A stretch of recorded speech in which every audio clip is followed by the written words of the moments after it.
Hello and welcome back to the Renewables podcast. We are here in a new location, but before we get into the details around all of that, how are you doing, Sam? I'm good. I'm very much, we're recording on a Friday, I'm very much looking forward to the weekend. It's been a stressful week. We've discussed that off camera, and we're not going to divulge all of the things that have happened this week with everybody here. But yeah, it's been a full-on stressful one. But yeah, very much looking forward to having some family time at the weekend. What about you? Yeah, it's that time of year, isn't it? You've again been chatting about this where we're all so busy, I think, in this industry. It's like August time if you're watching this later on, and yeah, orders coming in, the projects need delivering, throw in a year end as you're looking towards as well, and it gets hectic, doesn't it? But yeah, looking forward to having this chat with you around this topic, and pleased to welcome you into this space here, which is we're going to have a look around actually. I don't know if that one will come out before this one, but we're going to do a little bit of a wander and talk about a few bits as we do it. We are indeed, yeah. But it's been really interesting looking around this place, and like I say, we'll save a lot of that probably when we do the podcast about that. But in terms of this week's one, we're going to be talking about, I don't know if it's a hot topic or a taboo topic, or it's just a topic of conversation that I think we've done a podcast previously on it just as a general chat, but we're going to dive into this a little bit more because earthing of solar panels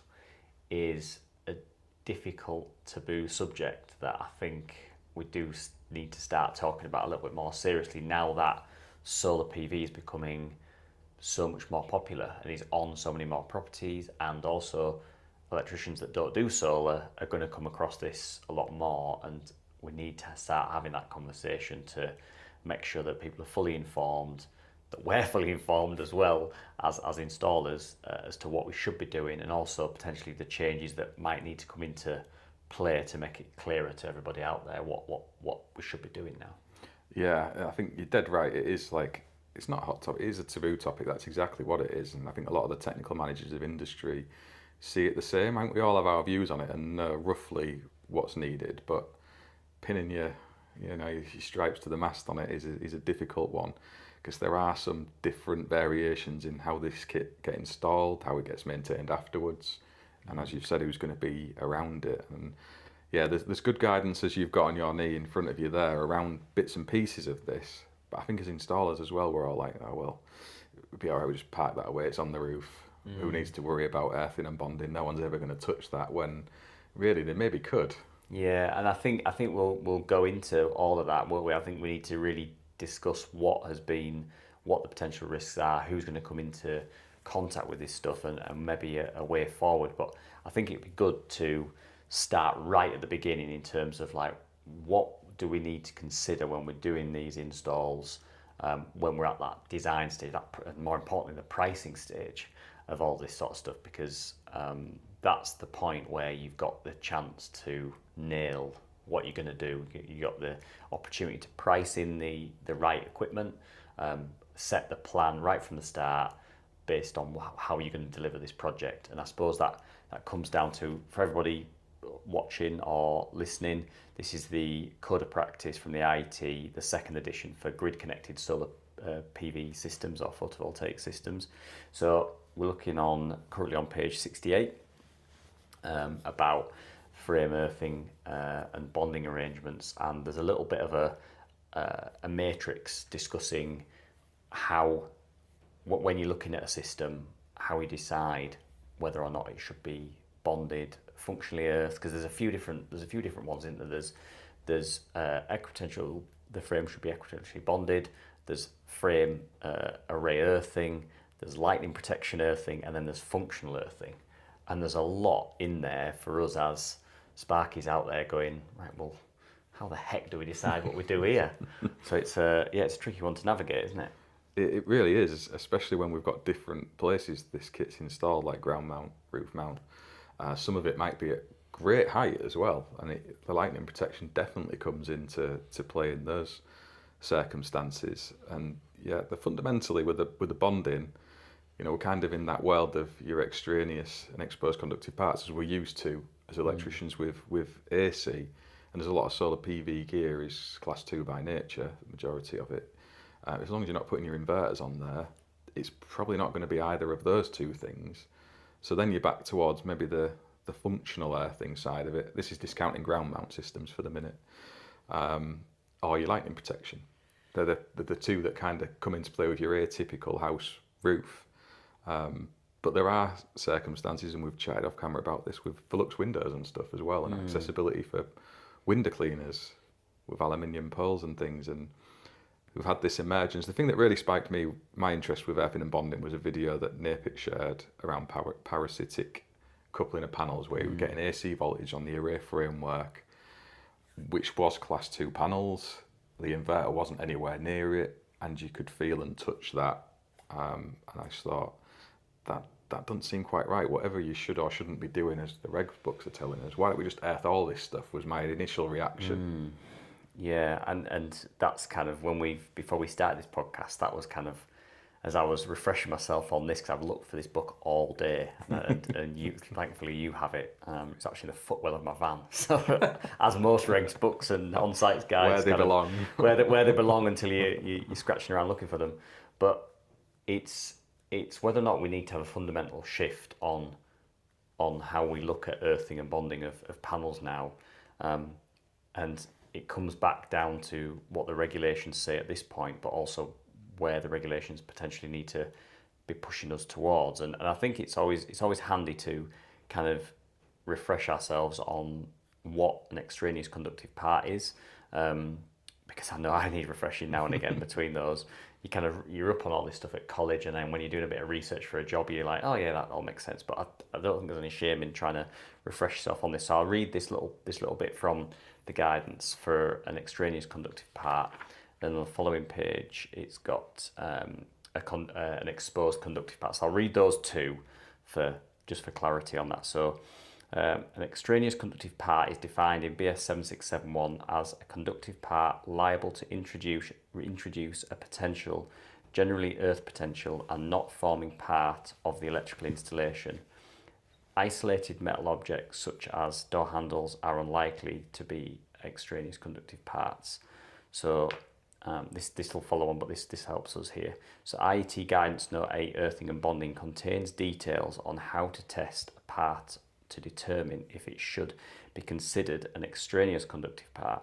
In summary, the test requires the use of an insulation continuity tester, that measures the resistance across the part and the main earthing terminal of the installation. Where the results show a resistance value in excess of 22 kiloohms and an inspection shows that this value is unlikely to deteriorate, the part can reasonably be considered not to be an extraneous conductive part. So that's, before I go to the conductive one, that's basically saying that if we have 22 kiloohms or more, the resistance is so high that we can safely say that is not an extraneous conductive part. As long as we're looking at that thinking, well, there's no environmental way or there's no functional way that could change through the workings of that property. I'm trying to think of some sort of way that it would ever change, but there's a lot of interesting things that happen out there. So if we're looking at that, we do a continuity test between the main earthing terminal of the building and the roof array, or the roof surface that we're going to do, which obviously if you do the main earthing terminal to a tile, you're not going to get it. If you put a hook in the roof and a rail on and you put it onto that, it's going to be nowhere near, 'cause it's screwed through to wooden rafters, or if it's a metal building, that's kind of where you've got that potential there, because the framework of the building is probably earthed, and so you may well get a lower reading there. But certainly domestically, it's going to be hard for that to really apply, I would think. We're going to interrupt today's show to talk about a new product from Proteus, the sponsors of our lovely little home here on the Renewables Podcast. And this is a Type B RCBO in single module format. And this is a super exciting development, I think, in the world of switchgear for us as installers. This is 10 kA rated and bi-directional with all the right markings and logos on. I'm going to pass this over to my co-host Sam for him to have a look at. See what you make of that, mate. Yeah, it's. I actually dug out in the unit where it's just next door to where we sat now an older Proteus RCBO. This is a Type A, and it's a 6Ka one, and the difference in the size is next to nothing. So this is the older one here, and this is the new one. So it's basically the same size, but this is a Type B, and we know there's a lot more that goes into a Type B RCBO than does a Type AC. So it just shows the progression there that Proteus are on, and trying to save us space in these DBs by literally having next to no height difference on the two products. I know, I mean, the Type B normally would be a couple of modules wide at least, probably more, and they've got it all into one single space is incredible. And I know from speaking with a contractor over on DMs who'd had his MCS assessment recently, was saying that the assessor had said he should have a Type B RCBO feeding into his battery storage system, which is outdoors, which is interesting. So I think we're going to see the growth in application of these things, and it's just nice to see the range of stuff Proteus have got out there for us as installers. And there'll be a link in the description alongside wherever you're watching or listening to this to go off and check that out. Let's jump back to the chat. Yeah, you're right. I mean, unless you've caught some sort of twin earth cable on one of the rafter underneath, if you're a bad shot, then you might have an issue. But generally speaking, yeah, you're not going to see that come into play. Okay, so then if we just do the exposed conductive part then, just for full clarity. An exposed conductive part is defined in BS 7671 as a conductive part of equipment which is not normally live, but which can become live under fault conditions. As described in section 2.3, systems using class B modules are not permitted by and are out of the scope of this code of practice. Consequently, all PV arrays will use either Type A or Type C modules and be considered either class 2 or class 3 devices, which by definition are not considered extraneous conductive parts. In some circumstances, inverters or other electrical apparatus may be bolted directly to PV array frame. Where any of these pieces of equipment are class 1, the array frame needs to be considered as an exposed conductive part. So that goes back to what you said, Mark, about if you've got a flat roof system on a, say like a supermarket or just a big building or whatever, and you've decided that you're going to extend some rails or what have you from that flat roofing system, and bolt your inverter to that, and that inverter is a class 1 piece of equipment, then effectively you've introduced that class 1 to all the rest of that array frame because you've connected them all together, haven't you? Yeah, so it becomes the exposed conductive part, and I guess the kind of the grey area in that discussion is microinverters and how they bolt onto the frames, because the brand I'm aware of don't reference back to earth directly of itself, but they form kind of their own fault network. So maybe that doesn't need to be earth, maybe it does. I don't know how that really sits, but that's where it gets quite grey in lots of places with all of this, because even with the class 2 and class 3 panels, that's all well and good, and it's right, you're not going to get a natural flow of power between those two parts. But when we're talking about weird stuff like capacitive coupling, that pays no regard to that. We're seeing those voltages. So yeah, sort of tracking back and going onto the panels, and that's maybe where we need to really start developing this point around the way that these systems are earthed. And so with that in mind, obviously we've got this these two definitions which we're all kind of used to. The definitions might escape us now and again when we're trying to explain to people, as it does with me all the time. But when you refresh yourself, you go, yeah, that's exactly what we learned, year 2 in college or whatever, after you've done all your health and safety stuff. That is, you go on to that sort of stuff.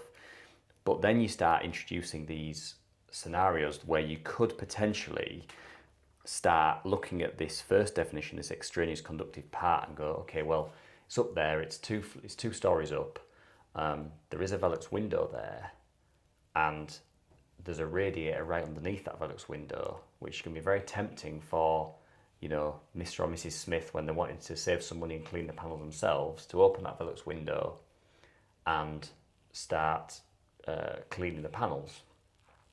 And for example, if they're leaning on that radiator for whatever reason, and touching the panels, suddenly are we then reducing that 22,000 kiloohms down because it's coming through us, all the panels are wet and all this, and you start thinking, oh God, maybe that is that scenario where it says here, and an inspection shows that this value is unlikely to deteriorate. It's like, well, could that cause that to happen? Because we're introducing these paths to that main earthing terminal through the internal pipework of the building, as we're all told to bond all this stuff and everything, and suddenly we're introducing that path that is actually less than 22,000 kilograms. You think, yeah, that's suddenly that. So parasitic coupling is one thing, but then actually with this type of, with what's already detailed here, you're kind of thinking, oh yeah, is that actually going to be a bit of a way that this would then bring in? Well, it then actually becomes an extraneous conductive part, or I don't know. It's a tricky one. With my generation, it might predate you in the terminology you were taught at college, Sam, but we used Ebads, or it was Ebads. That was expanded and changed over time, and it's kind of fallen away a little bit. But your equipotential zone is the fundamental principle of everything that keeps us safe in a installation. So your radiator should have been checked if that was an extraneous conductive part and should be over 22 kiloohms or less, and then there's all the other factors around bonding of it, but that shouldn't present an issue aside from the fact we've got this weird parasitic coupling effect going on, which might stop the fault path from opening up a protective device because of the way the inverters work. They've done some tests on this at my own shed where I do some shonky stuff at home to see what we can get to go wrong, and we ended up with voltage on an array frame that wasn't earthed, just sat there. And we actually tried to get it to operate the RCD on that circuit. And even by taking that directly down to an earth electrode in the ground, it wasn't tripping, but we were seeing current flow. I wasn't brave enough to actually put myself between those two parts and see what effect that would have on me. But obviously current flow at a voltage that was about 115 volts or so, that's not good for people. And that was class 2 panels in full working order. I hadn't caused any issue with them. And yeah, it's just, there's just a problem there that I think needs to be resolved, because although you're inside the equipotential zone, when you maybe stood or knelt on that radiator and you're out onto those panels which are over 22 kiloohms resistance back to the main earthing terminal, where it's not impossible that there might be some voltage and there's current there that could flow back through that path, and you wouldn't get an RCD operate. Everything else that we know about electrics would tell us that that shouldn't be possible, that the RCD should operate. But there's something in those inverters that are stopping that from happening, and the way the weird parasitic coupling effect takes place. So that is the only circumstance, as you've raised there, with a lux window that I think on roof would maybe need to be considered for earthing. A lot of the window cleaners now are all swapping to these carbon fibre poles, and they're insulated by default anyway. I guess if they had an old aluminium one, there's maybe an issue for them stood on the massive earth. What is an on-roof system could be argued becomes more ground mount in nature because they can reach it with a metallic pole. But that's as an installer, the way we approach it at the minute. If it's on roof and there's no reasonable prospect of somebody touching it without making an effort to get to it, it doesn't need to be earthed if you've got class 2 panels. It's a scratcher. I suppose, like you say, the flaw in my explanation there was that you even though you're creating a route of less than 22 kiloohms potentially, it's not a difference in potentially you're kind of bringing those panels into that equipotential zone through yourself, or through whatever you're using to clean those panels. So it would only be a problem if those panels were at a different potential and you were making that circuit because you were kind of kneeling on that that earth piece of equipment, whatever it was. You're dead right. I think it would happen if you had parasitic coupling on those panels and you were touching something earthy and touching the panel, you'd feel it. Yeah, we all see that. You've probably seen it up scaffold systems, touching panels. There's a story on that, and I'm going to share that now because this was really, really, really weird and shocked me literally.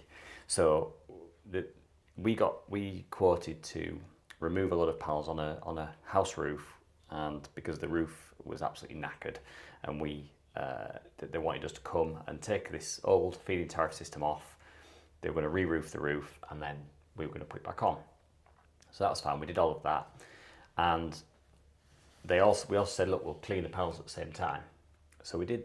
We cleaned them all at the same time, put the system back on, and then turned the inverter on. Now, on this property, there was also some panels. There was a second string on the garage, which the scaffolding ran next to, but wasn't scaffolded because those panels didn't need to come off. And so we cleaned the panels, and they said, oh, can you just clean them ones whilst you get it on? I'm like, yep, got all the stuff out. So we cleaned those panels. We turned the full system back on, and where these panels were, there was lots of trees around them, and they'd dropped lots of leaves, and the gutters were fairly full. And then obviously we'd washed the panels, and so the gutters were kind of overflowing. So I knelt down on the scaffolding and put my hand in the gutter to scoop all of these leaves out. So the panels were soaking wet, the system was back on, and my head was literally probably like 30-40 mil away from the scaffolding railing on the scaffold, because I was still on the scaffold. Put my hand in there, and literally it arced from my brow onto this scaffolding, because the scaffolding's obviously down into the ground. These panels are wet through, the system's back on and working, and I've then I was damp anyway from from washing these panels, and I'd literally put my hand in the gutter that was full of leaves and water and everything, and so it literally jumped from me onto the scaffolding and down into the mass of earth. So that was probably that parasitic coupling, wasn't it? Because these panels, even though they were wet, I obviously didn't test to see if it was an extraneous conductive at that point, because obviously there was potentially a better connection to earth there, because everything was wet through and there was water running down and everything, so the resistance probably was less, but it's probably more likely to be this parasitic coupling thing, because everything still was isolated from earth, apart from when I made that connection with my forehead to the scaffolding, and it wasn't small. It was a real bang, and it didn't leave a burn or anything, but it was a real bang, and it really did shock me, like both physically and mentally a little bit. And that's the risk to it, isn't it? It's not just that you might get an electrocution or electric shock. It could be that startles you when you fall off some ladders. You were on a scaffold, but it could be somebody who's gone up there to clean the gutters out off the ladders, and they just reach over and maybe get a bit of second balance off the panels or something, and they have the same thing, fall backwards, brown bread. Yeah. It's not always, like you say, it's not always the actual shock, is it? It's the actual kind of problem of where you're stood or how you're balanced or whatever that can cause an issue where you go, what you fall back onto. Because I know some of the jobs we've done, if you were on a ladder and you fell backwards, it could be a sheer drop.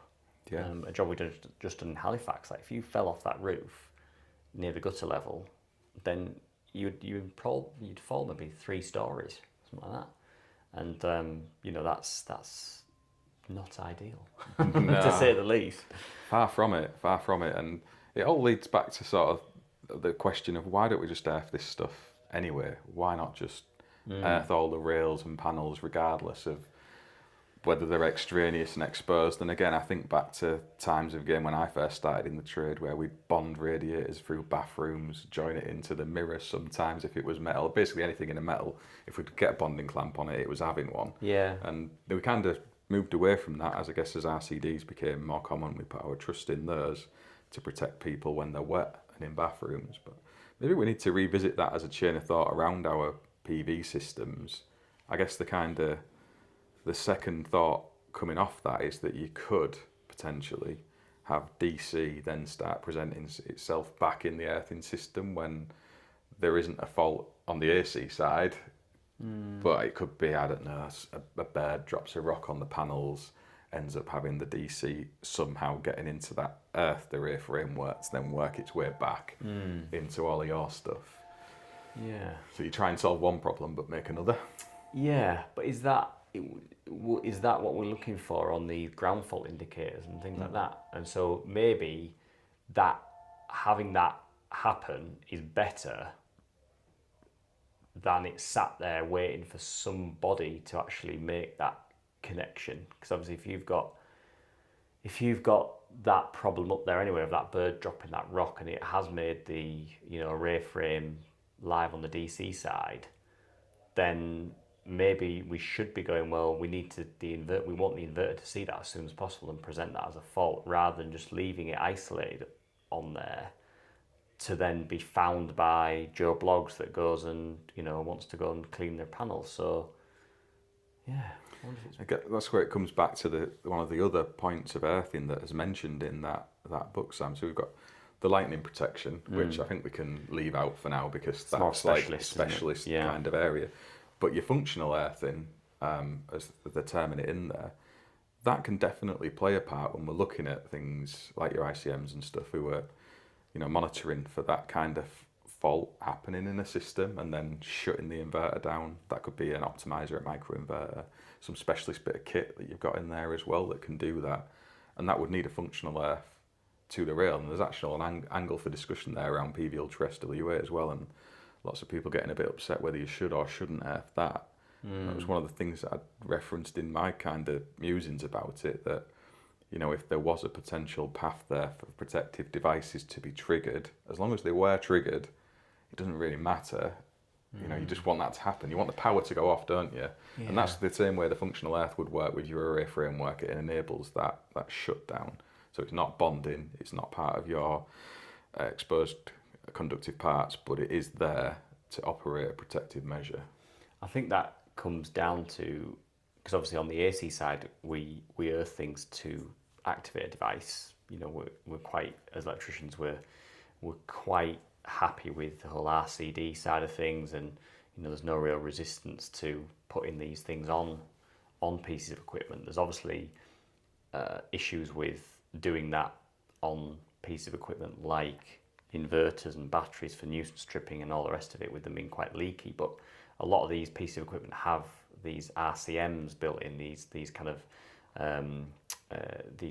what like we see in EV chargers, where it's like an electronic RCD, where they've got the residual current monitoring. That was I was trying to remember what RCM so forth. So residual current monitoring devices, so that they can see when this is happening. But maybe we need to really look at how we blanket this subject with things like the parasitic coupling, and as this stuff becomes more common, to actually go, well, maybe we can adequately say that these systems are rarely going to be exposed or extraneous conductive parts, but it is fairer to say that maybe a functional earth is an adequate way to have like a bit of a halfway house with this, because we want to give the inverter visibility of any issues with